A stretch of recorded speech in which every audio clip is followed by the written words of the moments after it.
Hello, my name is Kenyade Lola Ubagera, and I'm an early care and education professional. Today I'll be presenting my capstone in the area of expertise of issues and trends in early childhood.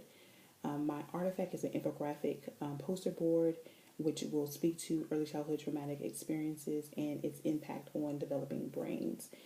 As we all know, there's been growing research on early adverse experiences and the negative impacts it has on child development. So my infographic will paint a visual narrative of how early childhood traumatic experiences disrupt neurological pathways and thus development. My artifact is important because it gives teachers, school officials, and most important parents a readily available resource that simplifies a somewhat complicated issue that they can then go on to advocate for resources such as mental health counselors, screenings, and teacher training in the area of toxic stress in early childhood development. With that said, here's my artifact, which is the infographic poster board. It reads toxic stress and the impact on developing children. So the first section kind of identifies what toxic stress is.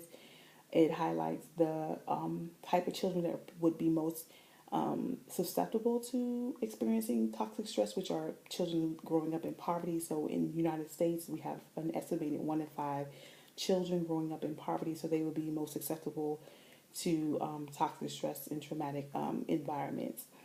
6 to 9 refers to the number of children that are diagnosed each year. That's 6 to 9,000 children that are diagnosed each year in the state of Pennsylvania with some type of learning delay because of toxic stress.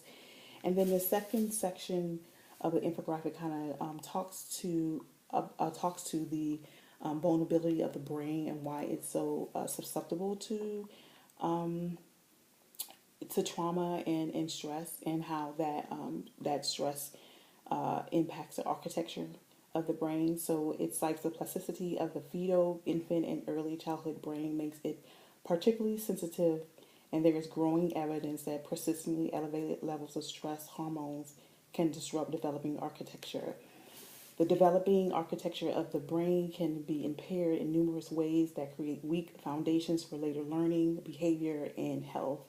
Altered brain architecture in response to toxic stresses in early childhood can explain, at least in part, the association between early adverse experiences and subsequent problems in development in linguistic, cognitive, and social emotional skills, all of which are the foundation of learning.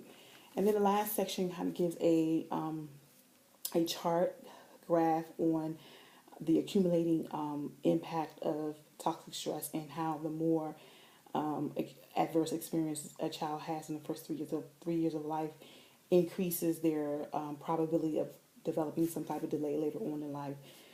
So I think that this infographic is a very important resource that parents and teachers and concerned citizens can use to lobby their school officials, their school boards, their elected officials to again obtain resources for training and how to identify children who are undergoing toxic stress and how to support families, how to then go on to support those families.